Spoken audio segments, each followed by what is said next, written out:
Gold is one of the most acknowledged treasures in the world today.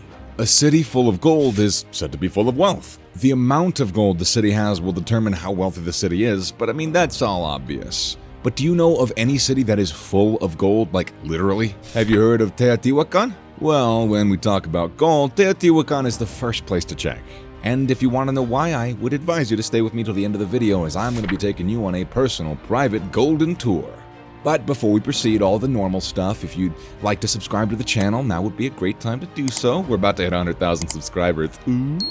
Also, don't forget to hit the bell icon if you don't want to miss any of my videos, of course. And thanks for putting up with me saying that, and let's move on. Let me give you a brief gist about the Teotihuacan. It's said to be an ancient Mesoamerican city that's located 30 miles northeast of modern-day Mexico City. The city was founded as early as 400 BC, but it became the most powerful and influential city by 400 AD. It was thought around 100 years later, the city reached its peak with an increased population of 200,000 people.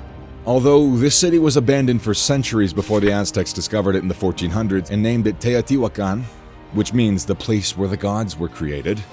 If we were to check the Teotihuacan's origin, history, and culture outside of the Aztec, then it is yet an undiscovered mystery.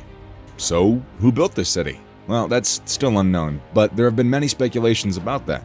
Some scholars believe it was either made by the ancient Toltec civilization or the Totonacs. Another belief is that immigrants flooded into the place after the eruption of a volcano, and the immigrants built the city. Teotihuacan has over 2,000 single-story apartment compounds with various plazas, temples, pyramids, and palaces of nobles and priests.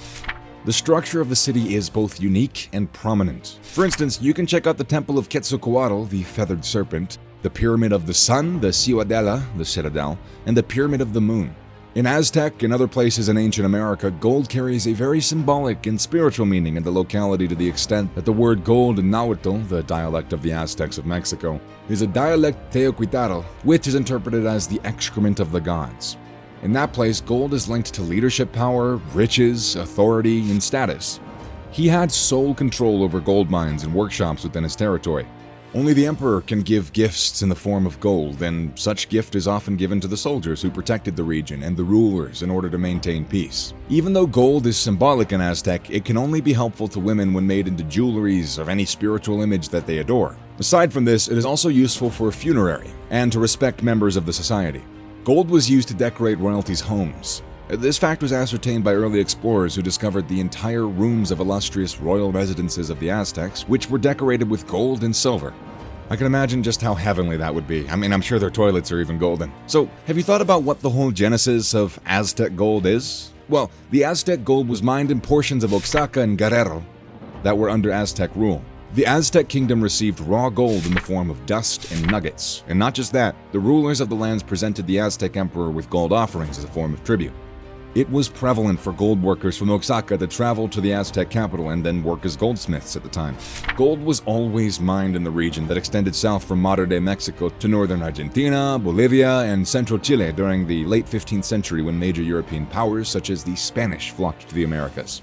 This shows that gold mining has existed for an extended period, and it's thought to have begun thousands of years ago in Peru's mountains. By the 2nd century AD, knowledge of gold mining and its operations had expanded north to countries that include modern-day Ecuador, Costa Rica, Colombia, Panama, and by the 19th century, it had spread to Mexico. The Aztecs moved from the north before conquering Mexico, and they established a powerful empire that was destroyed in the 15th century by the entrance of Spanish colonizers.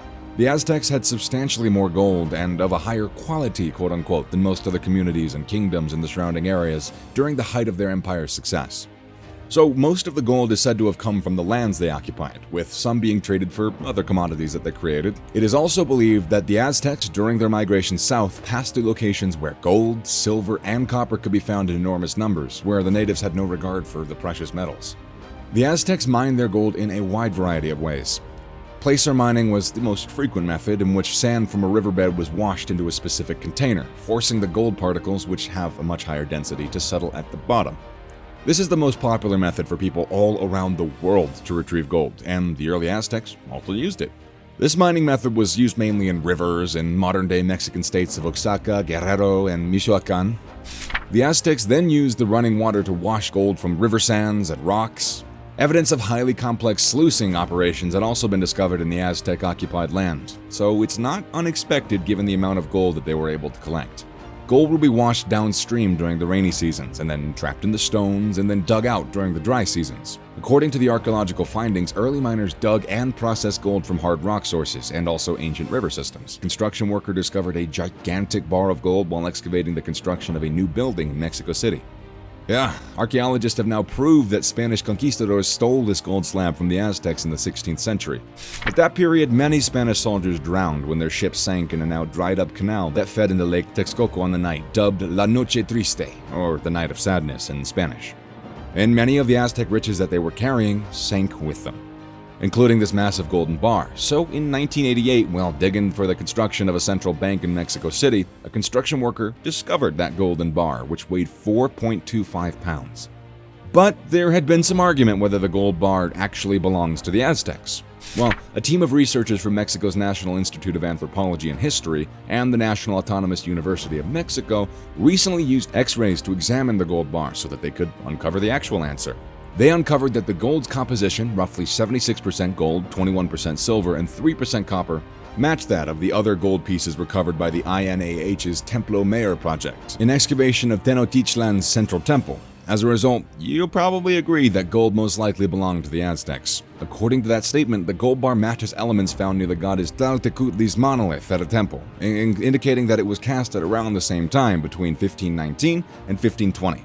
Also in 2003, in the ruins of Teotihuacan, Mexico's ancient metropolis, a city was uncovered beneath the Feathered Serpent Pyramid. The sealed-off corridor was discovered to hold thousands of magnificent treasures lying exactly where they had been placed as ritual offerings to the gods after being undisturbed for 1,800 years. Greenstone crocodile teeth, crystals carved into eyeballs, and statues of jaguars poised to pounce were among the finds. And also a miniature mountainous terrain 17 meters beneath with tiny pools of liquid mercury mimicking lakes was even more astonishing. The tunnel's walls had been filled with powdered pyrite, or fool's gold, to give the illusion of standing on a galaxy of stars when lit by fire. And with all that's been said, I'm sure there's still questions that may remain unanswered, as Teotihuacan is a mystery of its own right. Still, the newly discovered tunnel has contributed to a much better understanding of Teotihuacan's architecture and mythology, which was both a sacred site and a thriving metropolis. And that being said, that's it for today's video. So I thank you guys for watching, humbly and sincerely.